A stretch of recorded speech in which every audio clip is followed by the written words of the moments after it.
Ça va plutôt bien. J'ai passé une super matinée au volant de super voitures, donc ça va bien. Je suis athlète pro, je fais du sprint, du 100 mètres et du 200 mètres et je suis aussi étudiant à l'EPFL en deuxième année de bachelor en micro-ingénierie. Alors je suis né à Genève, à Aulnay, c'était le 12 décembre 2002. Ma mère est originaire du Sénégal, elle a grandi là-bas et elle a rencontré mon père aussi là-bas, qui est suisse, d'originaire de Aulnay et de Genève. Et puis ils se sont mariés là-bas, ils se sont mariés ici et finalement ils ont décidé d'habiter en Suisse. Celle-là, là. Mercedes GT AMG, c'est la 63, là, c'est un banger. Oh là là là là là là.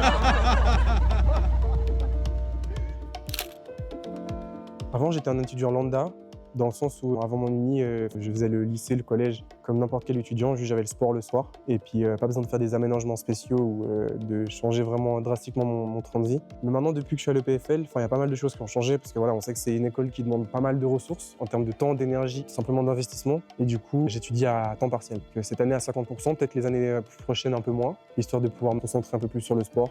Maintenant que ça fonctionne vraiment bien, histoire de maximiser mes chances dans les deux domaines, sport et études. Sportivement parlant, depuis tout petit, j'ai envie de courir vite, d'atteindre du coup les plus hauts sommets en fait en athlée. En 2024, j'ai eu la possibilité de le faire en Europe, avec le titre de champion d'Europe. Et ça, je pense que depuis tout petit, je rêve d'un titre comme ça, je rêve d'une médaille en or à l'international. Et en plus en élite, c'est le top. Le team athlète de 10 ans, je pense que c'est quelque chose comme ça qu'il voulait. Il y a eu les Jeux aussi. Forcément, ça c'était le saint graal un peu aussi de tout athlète de pouvoir y participer. Donc ça, c'est des objectifs que j'ai pu checker sur ma liste. Maintenant, sur le plan extra-sportif, j'ai toujours été intéressé par les sciences. Quand j'étais petit, je voulais faire plus de la botanie, ou presque de la biologie en fait même aussi. Un peu d'un des deux. Et plus tard, je me suis retranché vers l'astrophysique. Parce que voilà, je trouvais que c'était une partie de la physique, une partie de la science qui était absolument remarquable et qui m'intéressait énormément. Avec le temps, je me suis gentiment rendu compte que c'était pas dans mes cordes. L'astrophysique, la physique en général, dès qu'on monte dans des études universitaires supérieures, ça commence vraiment à devenir compliqué. Et du coup, je me suis retranché vers la micro-ingénierie. C'est une discipline d'ingénierie qui est assez pluridisciplinaire, au sens où je touche à tout. Et sachant que j'ai eu des centres d'intérêt plus petits en physique, dans la bio ou quoi que ce soit, je trouvais que c'était la bonne direction à prendre si je voulais quand même toucher un peu à tout en termes d'ingénierie, quoi. J'ai deux petits frères, un qui a 17 ans maintenant et un qui a 20 ans. Les deux sont sportifs, ouais. Alors, on a les trois commencé par l'athlé. Moi, j'ai accroché direct. Mon frère Colin, qui a aujourd'hui 20 ans, lui, il a décidé d'arrêter l'athlé quand il avait une dizaine, 10-12 ans, pour se concentrer essentiellement sur l'escrime. Et puis aujourd'hui, il est vraiment chaud. Ouais, là, en ce moment, il est à Marrakech là, pour une Coupe du Monde. Ouais, le gros palmarès qu'il a, c'est vice-champion d'Europe U20 et puis troisième au championnat du monde par équipe en U20. Et aujourd'hui, il est dans la sélection suisse, du coup, élite. Et puis il est encore en U23, donc il y a de quoi faire. Et puis le dernier, c'est Émile. Émile, il a aussi commencé avec l'athlé. Il a arrêté l'athlé pour faire du vélo de piste. Et puis, gentiment, avec le temps, il s'est rendu compte que c'était pas trop ça. Et puis aujourd'hui, il a recommencé l'athlé. Il performe aussi. Là, cette année, il a réussi à faire les minima là, pour les championnats d'Europe U18. Et puis, il a un bon niveau. Et puis, je pense qu'avec le temps, ça va continuer à augmenter, quoi. Sincèrement, je trouve que le 200, c'est une course plus joueuse. Ou disons qu'il y a un peu un aspect stratégique. Tu vois, genre, tu dois bien gérer ton départ, tu dois bien gérer ton milieu de course, ta fin de course, ta sortie du virage, gérer ton effort. Tu vas potentiellement adapter ta course aussi aux concurrents avec qui tu es. Donc, je trouve que c'est une course plus marrante à courir. Simplement en termes de feeling, le 100 mètres est quand même, ça passe au-dessus. C'est la ligne droite et instinctivement, tout le monde en fait l'a déjà vécu un peu cette idée de courir plus vite que son pote ou dans la cour de récré quand on était jeune. Et là, l'idée c'est vraiment d'aller le plus rapidement possible du point A au point B en ligne droite. C'est assez fou et ça vaut la peine, 100 mètres, je dirais. Ça dépend des deux. Le rituel avant course, je vais pas le dire.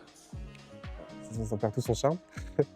Mais j'ai mes trucs à moi, je les fais et ça paye, en vrai, ça fonctionne. Jusqu'à présent, ça a fonctionné. Après course, c'est un bain froid.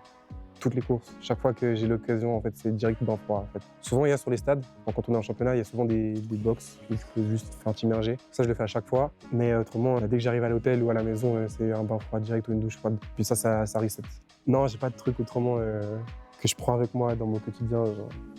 J'ai des gens, je crois que je sais plus qui m'avait parlé de ça, mais lui, il a c'est pas sa bavette, mais c'est un foulard qu'il a depuis tout petit, qu'il avait quand il était bébé. Ouais, mais c'est même pas son doudou, c'est un truc blanc, mais genre dégueulasse, c'est le truc, il se balade avec, tu vois. Il le garde dans la vie de tous les jours, quoi, et voilà. Mais non, du coup, non, je crois pas. Je pense qu'il y a deux façons de catégoriser déjà ta première course pro. Moi, on va dire que ma première course pro, c'était juste après mon premier contrat pro avec un équipementier. C'était l'année passée en mai, quelque chose comme ça. Pendant un an, le ressenti que j'avais, c'était de la fierté. Dans le sens où là, tu représentes vraiment un équipementier. Ça me montre que du coup, tu es quelqu'un dans ton sport, que les gens te considèrent, que les sponsors te considèrent. Et je crois que le jour, cette première course pro, du coup, tu cours avec d'autres gars qui sont sponsorisés, etc. Ouais, j'étais fier et je crois que ça m'a donné simplement un gros coup de boost et je l'ai gagné haut la main d'ailleurs. Ouais, la première, c'était aux îles Canaries et vraiment, c'était juste super. En fait, vraiment, il y a plein de monde, plein de petits qui te demandaient des autographes, etc. Et le fait de l'avoir gagné comme ça, et c'était ma première course, c'était top.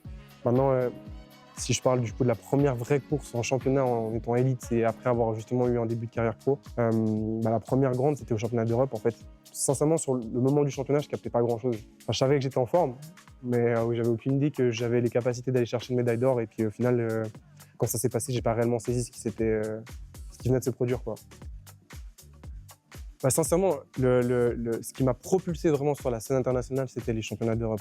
Je venais en tant qu'outsider, probablement un des plus jeunes de la discipline, chez les élites. Et il y avait des gars qui couraient plus vite que moi là, pendant la saison. Voilà, j'étais bien, j'étais dans le top 8, évidemment, donc prétendant à la finale, mais absolument pas prétendant au titre. Et là, le fait de gagner au couloir 9 à Rome, devant l'Italien le plus rapide sur 200 mètres en plus, devant des mecs qui ont l'habitude des championnats, qui sont d'ordinaire plus rapides que moi, je crois que c'est là où les gens se sont rendus compte qu'en vrai, il y avait du potentiel en moi. Et du coup, c'est pour ça que maintenant, on me reconnaît comme le champion d'Europe. Rien. Rien du tout. C'est ça qui est fou. On pourrait se dire qu'un titre de champion d'Europe, tu le vis, tu le vis de ouf, en fait, avec plein d'émotions, plein de trucs qu'on pourrait expliquer, exprimer. Moi, j'étais tellement surpris, en fait, de ce titre et de ce que ça impliquait. Sur le moment, au moment où je passe la ligne d'arrivée, je n'ai pas compris, en fait. Que ça me propulsait vraiment sur la scène internationale de l'athlétisme, tu vois. Et du coup, j'ai un peu de la peine, même encore aujourd'hui, ça fait bientôt 9 mois maintenant, j'ai un peu de la peine toujours à me dire, mais attends, qu'est-ce que tu ressentais pendant cette course, tu vois. C'est un peu compliqué de mettre des mots dessus, ouais. Il y en a tellement en vrai où j'ai pris cher. Mais là, je crois de tête, c'est celle. C'est il y a 3 semaines, là, quand j'ai vraiment repris les entraînements après, vraiment à fond. Première séance comme ça, le coach il me fait des côtes, genre sur 40 mètres, donc ça monte. Et en fait, il me tient avec un élastique derrière. Et le coach, il est à fond derrière, comme ça, il te tient. Et toi, tu sprints. Et j'étais tellement mal. Mais tellement mal. Genre, ça tournait et j'avais mal à la tête. J'étais pas bien, tu vois. Et en fait, tu arrives à la première, tu te dis, OK, c'est chaud, là, il en reste 3 ou 4. Tu fais la deuxième, la troisième, et là, tu te dis, putain, il en reste 2, tu sais. J'ai dit un gros mot, je suis désolé. Mais c'était tellement dur. Et juste, je voyais pas la fin. Et en fait, tu arrives à la fin de ton 40 mètres en côte et tu as mal partout. Et il n'y a aucune position où tu es bien et tu es confortable, où tu arrives à récupérer. Genre même par terre. Tu te dirais, tu es fatigué, tu te fous par terre, tu respires. Non, parce que là, tes muscles ils sont endoloris, tu sens l'acide lactique, tu as mal partout, tout congestionné. Ouais, je crois que c'est l'entraînement le plus dur que j'ai fait depuis un petit bon moment. Il y a des entraînements lactiques, tu vois, on fait des séries. Donc, c'est des 150 mètres, 3 x 150, 4 x 150, tu vois, à fond. Où à la fin, tu quiches, tu vomis, quoi. Et ça, c'est jamais une partie de plaisir parce que ça fait mal. Voilà, c'est juste pas fun, quoi.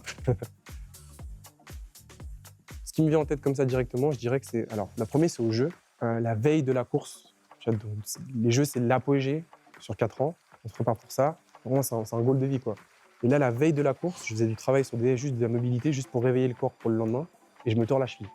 Et évidemment, le staff médical, l'équipe suisse, etc., tout le monde met tout en place pour genre, te faire récupérer.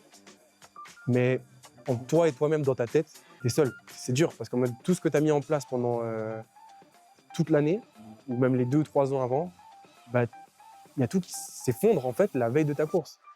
Et tu dois être suffisamment solide mentalement, mais toi tout seul, pour être capable de mettre un peu cette barrière-là de côté et être capable de délivrer le lendemain. Et en vrai, c'est ultra dur. Et moi, là, typiquement au jeu à Paris, c'est pas un truc que j'ai réussi à faire. Et là, je me sentais seul, tu vois, dans le sens où, OK, tu as tout le staff autour de toi qui est là pour te rassurer, etc. Physiquement, tu n'es pas seul. Ce sport individuel fait qu'au final, la blessure est là et je me sentais isolé, tu vois. Et ça, c'était un moment dur. Après, c'est passé, ça a duré 2-3 jours, mais voilà. Et le deuxième, c'est un truc assez surprenant, je m'y attendais pas du tout, mais c'est après le titre de champion d'Europe. Tu fais ton titre, tu as tout le monde qui est là, tu as les médias, tu as les interviews, etc. Enfin, tout le monde est là. Mais après, quand tu te retrouves toi tout seul dans ta chambre, là, tu te dis waouh, en fait, c'est entre moi et moi-même. OK, de nouveau, tu as toute cette histoire de staff, de gens qui sont là pour t'accompagner, qui sont là pour toi, et ils sont essentiels, mais après un achievement comme ça, là, je me suis retrouvé seul, t'sais. Et c'est très bien au final. Je pense pas que ce soit mal, là, dans un cas comme ça, de se retrouver seul et de ressentir le truc. Mais là, j'ai vraiment ressenti cette vague un peu de solitude. Quand t'as du monde autour de toi qui te félicite, etc., t'es content, t'es heureux. Enfin, selon moi, quand tu fais un titre comme ça, peut-être que d'autres sportifs diraient autre chose, hein, mais pour moi, en tout cas, c'est comme ça. J'ai l'impression que tu dois remettre les compteurs à zéro pour savoir, OK, c'est quoi le prochain step? Et je pense que c'est bien d'avoir un moment pour soi, en fait, où tu as la possibilité de juste rediscuter entre toi et toi-même les objectifs et les prochains steps, quoi. Donc il y a plusieurs raisons. Là maintenant, celle qui me vient en tête comme ça, j'ai envie de montrer qu'on est capable en Suisse, tu vois, de faire du sport d'élite et vraiment d'y arriver. Parce que c'est pas un truc qu'on voit de manière courante, j'ai l'impression. On a vite tendance à nous dire, ouais, faites des études, parce que le sport, c'est mort. Certaines personnes m'ont dit ça. Moi, l'avantage, c'est que ma famille m'a toujours soutenu dans ces démarches-là, le sport et les études. Et aujourd'hui, je pense que tu as une raison pour laquelle je me lève et que je continue à m'entraîner dur et à m'acharner sur mes cours, mine de rien. Même si des fois, j'aime pas ou j'en ai marre. Je crois que c'est justement pour montrer aux gens qui doutent qu'en réalité, on peut le faire et que c'est faisable. Une autre raison aussi, ça c'est un peu le sportif addict, hein. Je crois que si je le fais pas, je culpabilise. Et ça, c'est un truc que j'ai pas l'impression d'avoir entendu beaucoup de sportifs qui le disent. Mais vraiment, si je me lève pas le matin et je vais pas à l'entraînement parce que j'ai la flemme et tout, le lendemain, je suis pas OK. Je me sens mal, tu vois. Je me dis, mais attends, j'ai pas fait ce que j'aurais dû faire à l'entraînement, je l'ai pas fait, j'ai pas fait juste. Et pour éviter ça, ce mal-être-là, que tu pourrais ressentir parce que tu culpabilises, je me force, tu vois, de me lever le matin et d'aller à l'entraînement et de me la donner comme s'il n'y avait pas de lendemain, quoi. Et les jours où je vais à l'entraînement mais que je me donne pas à fond, je me dis, ah, mec, j'aurais pu plus me donner, tu vois. Cette mentalité-là, cette volonté, ce désir de se dépasser quotidiennement, sinon on s'en veut. Je pense que c'est ça qui me pousse aujourd'hui à me lever aussi le matin, ouais. Quand j'étudie, c'est plus de la house ou juste pas de musique. Quand c'est un peu plus facile, tu mets des trucs plus dynamiques, genre Gunna par exemple, c'est plus fancy et tout.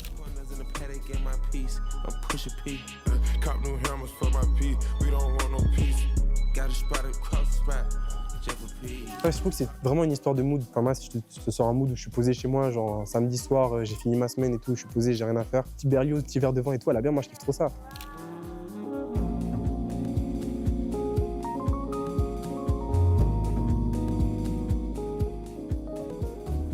Pour l'entraînement, là, c'est des trucs vraiment dynamiques, tu vois. Genre, de nouveau, Gunna, c'est un truc que j'adore. Le rap en général, US, il y a pas mal de trucs. La drill à Londres, marrant. C'est présomptueux de dire ça, tu vois, mais vas-y. Entreprenant, au final. Si j'analyse des trucs, je pense que c'est un mot qui marche bien, enfin, qui me décrit bien, j'ai envie de dire. Donc je pense que mes potes pourraient le dire comme ça. Casanier, ouais, je crois. Je crois que c'est ça.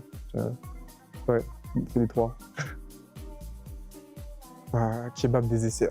Voilà, il y a un kebab là-bas. Oh mon Dieu, Ozer Kebab. Mais c'est un banger. Comment tu prends un sandwich, poulet, tout sans tomate, sauce blanche, sauce piquante, mais ça tue. Il est trop bon ce kebab. Moi, je rentre de Lausanne, fin de semaine un peu à l'uni et tout.